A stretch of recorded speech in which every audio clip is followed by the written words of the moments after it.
Alors, comme vous pouvez voir, il est 8h12 du matin. Je suis en train de faire une vidéo et je ne suis pas au collège Sainte-Anne. Je profite de ce moment qui m'est alloué pour vous parler de la belle fonction rationnelle. La fonction rationnelle possède une asymptote qui est debout, donc qui est verticale, comme ça. On a aussi une asymptote couchée qui est horizontale. On a aussi un paramètre A. C'est extraordinaire quand on le fait changer. Donc, qu'est-ce que c'est la fonction rationnelle? Moi j'aime ça appeler ça la fonction du partage. Si on a un fakir qui se couche sur une planche de clous, et ici j'écrirais le nombre de clous, voilà, et ici c'est le poids, et j'insiste, par clou, le poids par clou. Alors si le fakir se couche sur un clou, il y aura tous ces 50 kilos dessus. Ça risque de faire mal. Et après 2 clous, il va avoir 25 kilos par clou. Et ainsi de suite. Après 50 clous, il y aura 1 kilo par clou. Il n'y a pas à dire, la règle, c'est y ou f de x est égal à 50 sur x. On partage, on divise par le nombre de clous. C'est pas une droite. C'est vraiment pas une droite parce qu'ici, on pourrait très bien écrire que x, il est exposant moins 1. Dans le fond, c'est 50 fois x à la moins 1, parce qu'on se rappelle que x à la moins 1, c'est égal à 1 sur x à la 1. Dans la même optique que x à la moins 2, ce serait 1 sur x à la 2. On va garder cette écriture-là, 50 sur x, et ça va donner un graphique à environ comme ça. Si je graduais par 5 et par 5, bien, on aura le point 5, 10 et le point 10, 5 aussi qui vont faire partie de l'histoire. Puis on aurait aussi le point 2, 25 qui serait à peu près là et le point 25, 2 qui serait à peu près ici. On voit clairement la tendance de cette espèce de courbe-là. Comme ça. Oui, à 0, il n'y a pas de réponse. N'existe pas. Parce que 50 divisé par 0, on ne peut pas. D'où le fait qu'il y a une asymptote qui va être verticale. Lorsque x vaut 0, il n'y a pas de réponse possible. Ça ressemble à ça ici. Et il va y avoir aussi une asymptote horizontale parce qu'on n'aura jamais la valeur de y qui vaut 0. Autrement dit, si y vaut 0, x non plus, il n'existe pas. OK? Si on sort du contexte et qu'on trace la fonction au complet, il va avoir son miroir de l'autre côté là, qui va passer par 5, 10, par moins 10, pardon, je vais le dire correctement, par moins 10, moins 5, et par ici le contraire, là, moins 5, moins 10. Il va avoir son effet miroir parce que quoi? Parce que si on sort du contexte, on peut très bien faire 50 divisé par moins 5 ou 50 divisé par moins 10. Un fait intéressant avec cette fonction-là, présentement, elle est sa propre réciproque. Si je trace l'espèce d'axe de symétrie, là, celui qui est la bisectrice, on voit que si on pliait sur la ligne pointillée, on aurait la même ligne, la même droite, la même fonction. Alors ça, c'est une petite introduction à la fonction rationnelle. Exemple de fonction rationnelle, ben, en fait, c'est quand je le disais tantôt, c'est quand on partage. Alors, je ne sais pas, moi, si on a un appartement de 600 $ à diviser avec des colocataires, alors, si tu es tout seul, ça va être f de x est égal à 600 sur x. Mais si vous voulez vivre 6 dans la maison, ben, ça va coûter moins cher, mais il va y avoir beaucoup de vaisselle sale, par exemple. On a les 12 morceaux de chocolat à partager. 12 chocolats à partager avec des amis, donc ça ferait f de x est égal à 12 sur x. La fonction de base, c'est f de x qui est égal à 1 sur x. Je ne la tracerai pas, elle est directement ici. OK, c'est même écrit f de x égale à 1 sur x. Elle va passer par 1, 1, 2, 1 demi et 4, 1 quart. genre que j'ai 1$ puis 4 amis, ben, ça va faire 25 cents par ami. Donc ça, c'est la fonction de base. La seule chose que je vais vous demander d'être bien conscient, là. Tiens, je viens de mettre mes points, là, 1, 1 et 4, 1 quart. On peut mettre 4 moins 1 quart, moins 4, pardon, moins 1 quart. À l'examen, ben moi, je vais regarder, mettons, si tu passes bien par 1, 1, parce que je pense que c'est un point important. Puis, je veux vraiment voir tes asymptotes. Si vous ne faites pas vos asymptotes, vous ne magasinerez pas un 100%. Et une fois que les asymptotes sont faits, on va pouvoir avoir une pas pire allure en prenant son temps, bien sûr. Alors oui, il y a 2 asymptotes. Hein? Une asymptote. C'est quoi ça, une asymptote? Une asymptote, c'est une ligne qu'on ne touchera jamais. On ne va jamais l'atteindre. C'est comme le bonheur idéal. On va toujours tendre vers ça, mais il y a tout le temps quelque chose qui nous dérange dans la vie. Ben voilà, on a nos asymptotes. Alors, une asymptote, une droite qu'on ne touchera jamais. Ici, on a une asymptote qui est horizontale. Et elle a un nom, elle s'appelle y égale 0. Puis on a également l'asymptote verticale. Je vais l'écrire comme il faut pour donner le bon exemple. Oh, oh, oh, je me suis fait jouer un tour. J'ai cliqué sur un truc qui fait que je suis retourné au début du document. En tout cas, bref, j'avais l'asymptote verticale, puis celle-là, elle s'appelait x égale 0. OK? Donc, on a notre espèce de fonction rationnelle comme ça. On va l'écrire ici, tiens. Verticale, c'est x égale 0 et horizontale, y égale 0. Le domaine, c'est tous les nombres réels, sauf l'élément 0. Ouais. Tous les nombres réels, sauf l'élément 0. Puis l'image, c'est la même chose, tous les nombres réels, sauf l'élément 0. Qu'est-ce qu'on pourrait écrire? On pourrait écrire aussi R avec une étoile. Oui, R avec une étoile, ça veut dire tous les nombres réels, sauf 0. Puis on pourrait écrire aussi de moins l'infini à 0, pas inclus, union 0, pas inclus, à plus l'infini. Bon, ça en fait des façons différentes pour l'écrire. Hein? Là, j'ai un petit doute de mathématicien. Est-ce que ma barre va dans ce sens-là? Non, je crois pas que ça va être comme ça. Je crois pas. Je crois qu'on va l'écrire comme ça. Je vais vérifier après la vidéo. OK. Ben celle-là ici, elle est toujours en train de décroître. Oui, absolument. Elle décroît toujours parce qu'elle est toujours en train de décroître. On s'en va toujours vers le bas. Et encore une fois, elle est disparue. C'est vraiment fascinant. C'est comme un fantôme.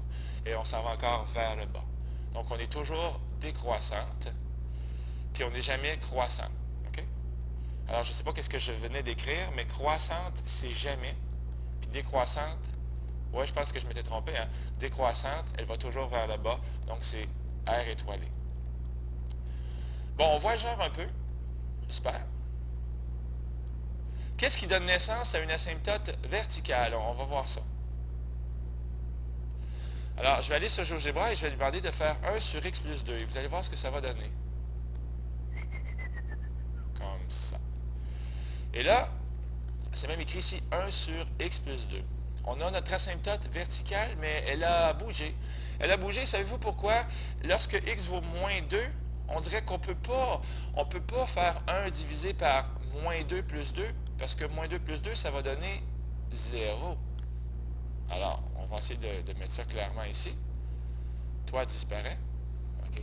Alors, si x vaut moins 2, il n'y a pas de réponse.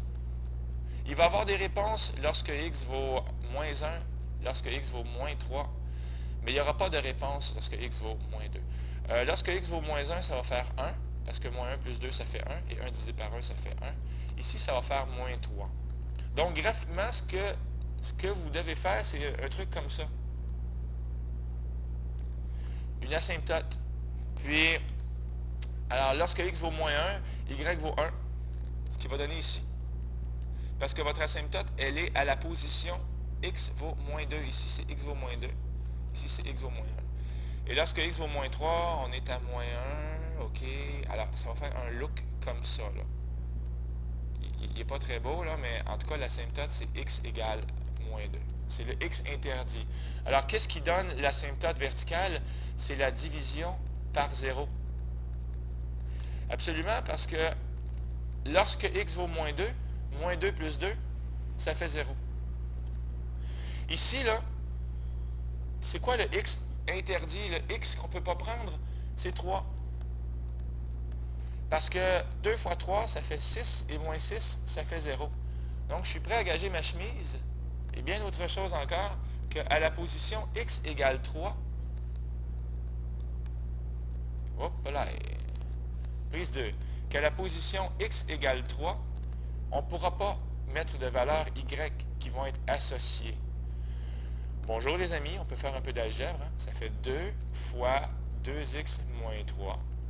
Ben oui, ça fait 2x moins 6, la même chose qu'ici. On peut couper les deux même, ce qui va donner 1 sur x moins 3. Ben oui, c'est la même chose.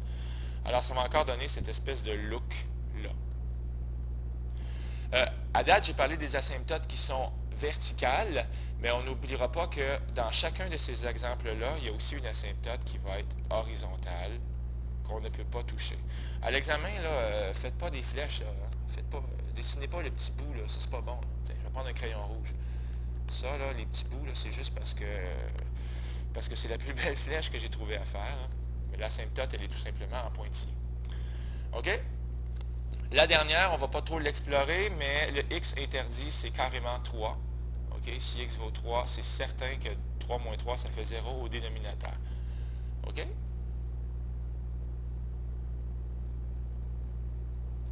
Maintenant, je vais étudier l'asymptote horizontale. OK? Qu'est-ce que c'est l'asymptote horizontale? Ben, c'est celle-là qui est couchée. Et on va voir un exemple ici avec l'exemple de Tchernobyl en 1900. En quelle année c'était? Tchernobyl, je crois que c'était en 1986. Donc, la centrale de Tchernobyl, il y a eu une explosion. Et là, je vais me faire une table de valeurs pour raconter cette histoire-là qui a rapport avec x, le nombre d'années, et f de x, le taux de radiation. Alors ici, c'est le taux de radiation. Comme ça. Et ici, c'est le nombre d'années, le temps en années depuis l'explosion. On ne pourra pas donner la valeur 0, parce que 80 divisé par 0, ça ne se peut pas. Donc, en partant, je viens de dire bonjour à mon asymptote qui est vertical.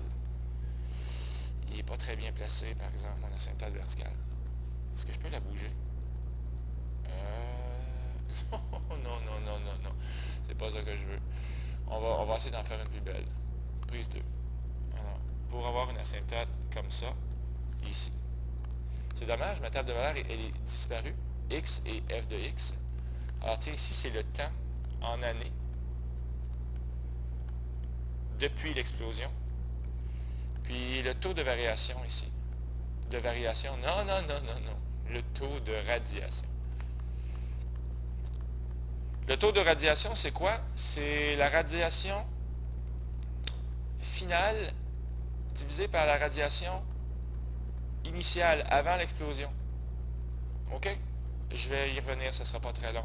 On a trouvé que lorsque x vaut 0, il n'y a pas d'y associé. Mais qu'est-ce qui se passe, par exemple? Tiens, on remplace x par 10. 10 ans après l'explosion, 80 divisé par 10, ça fait 8, et plus 5, ça fait 13. Donc, 10 ans après l'explosion, mon taux de radiation est 13 fois plus élevé que ce qu'il y avait avant. On s'en va ici et on met 10, 13. C'est ça que ça veut dire. 13 fois plus qu'avant l'explosion. OK, on va se donner d'autres points. Si x vaut 20, ça fait 80 divisé par 20, ce qui va donner 4 plus 5, ça fait 9. Donc, après 20 ans, il y a 9 fois plus de radiation. Et on va peut-être voir l'allure de la courbe, là, qui fait des petits points comme ça. Mais il y a un y qu'on n'atteindra jamais. Et c'est le y qui vaut 5. C'est le y interdit. Parce que on aurait beau faire 80 divisé par 1 million d'années. Ça va faire quoi, 80 divisé par 1 million d'années? Ou tiens, juste par 1000 ans. 80 divisé par 1000 plus 5, ça va faire 5,008, je crois. Ça. Oui, ça fait ça. Donc, même après 1000 ans, même en allant très très loin par là, je ne sais pas pourquoi il y a une roue qui tourne, même en allant très très loin dans le temps, il y aura toujours 5, quelque chose en radiation et on n'atteindra jamais le 5 qui est ici. Donc, on a notre asymptote horizontale. J'essaie de vous raconter des histoires parce que les maths, ça sert à ça, ça sert à raconter des histoires. Puis si on se donnait une table de valeurs de l'autre côté, dans les négatifs, ça donnerait un look comme ça. OK? La forme canonique. Attention, c'est parti. Y égale A sur X moins H plus K. Écoutez, c'est assez simple. Ça, c'est le K. K égale 5. Y égale 5. Y égale 5, c'est l'asymptote, ici, verticale, horizontale. Asymptote horizontale. Dans mon histoire de Tchernobyl, mon asymptote Y égale 5, parce que mon paramètre K vaut 5, ben c'est ça. Ici, il y a un X moins 0, là. Il y a un petit fantôme. H égale 0. C'est un fantôme parce qu'on ne le voit pas, mais il est là. Ça, c'est mon asymptote vertical. OK? Alors, tiens, on va l'écrire ici. Toi, X égale 0, c'est ton asymptote vertical.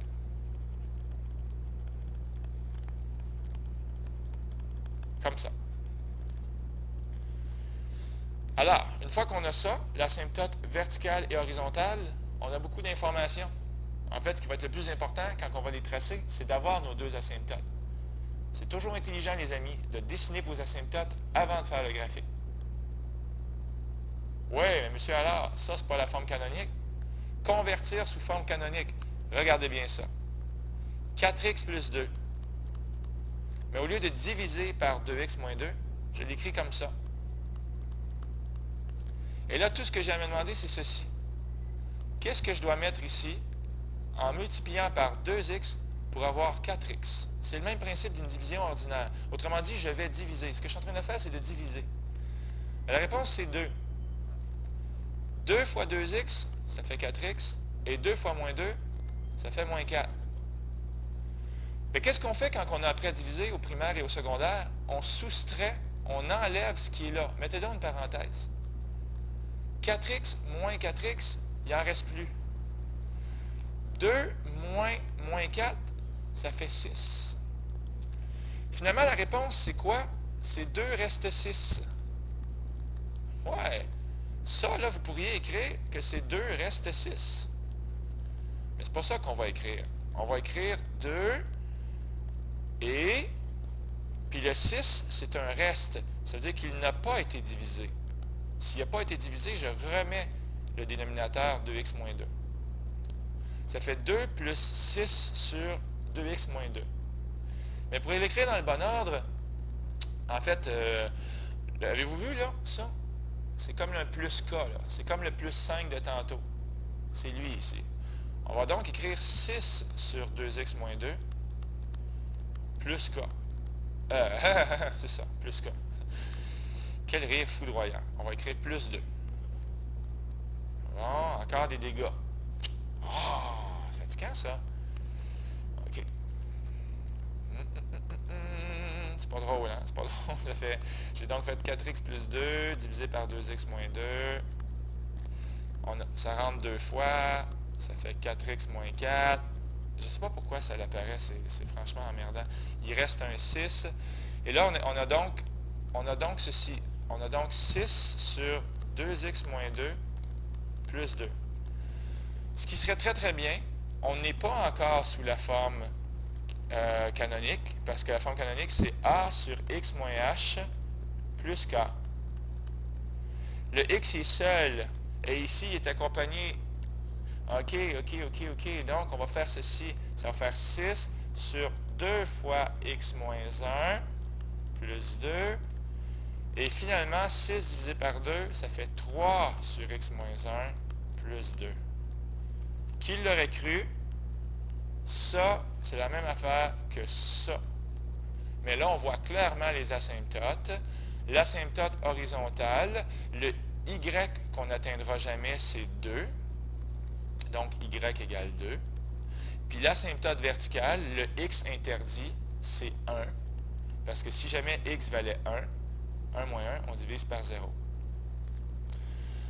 On en fait un autre. X plus 1 divisé par x moins 1. Qu'est-ce que je dois mettre fois x pour avoir x? Bien, la réponse, évidemment, c'est 1. 1 fois x, ça fait x, et 1 fois moins 1, ça fait moins 1. On enlève, on soustrait, on met la parenthèse, x moins x, il ne reste rien, et 1 moins 1, il reste 2. Il reste 2. Donc, le 2 n'a pas encore été divisé. Ça fait donc 2 sur x moins 1 plus 1, qui est ici. OK? Alors, l'asymptote horizontale, y égale 1, et l'asymptote debout, x égale 1. Pourquoi il y a des petits plans cartésiens en dessous? Bien, si vous voulez vous faire des esquisses, tout simplement. Tantôt, il y avait y égale 2 et x égale 1. Bien, je suis à peu près certain qu'à y égale 2, il y aurait quelque chose comme ça. Puis à x égale 1, il y aurait quelque chose comme ça. Donc, les asymptotes. Ici, y égale 1, puis x égale 1. Baptisez-les, hein? Surtout que je n'ai pas fait de graduation, là. Hop là! X égale 1, ici, puis y égale 1, ici. Ici, c'est y égale 2. Et x égale 1. OK? Le domaine et l'image, bien ici, ça va être tous les réels, le domaine, sauf l'élément 1. Donc, sauf l'élément 1. Ici, l'image, tous les réels, sauf l'élément 2. OK? Est-ce qu'on a d'autres choses à dire pour ça ici? L'asymptote horizontale, on l'a assez dit, hein, c'est y égale k. Et ici, c'est x égale h. Et l'asymptote verticale, c'est lorsqu'on divise par 0. Alors, je vous laisse là-dessus. C'est ma première vidéo. Je suis désolé pour les écrans qui s'effacent et qui réapparaissent. Ben, c'est pas de ma faute, là. Mais bon. Alors, je vais faire une dernière vidéo qui va être pour les autres cours. Puis après ça, ben, ça sera pas mal la fin de la matière pour ce beau gros chapitre. Merci.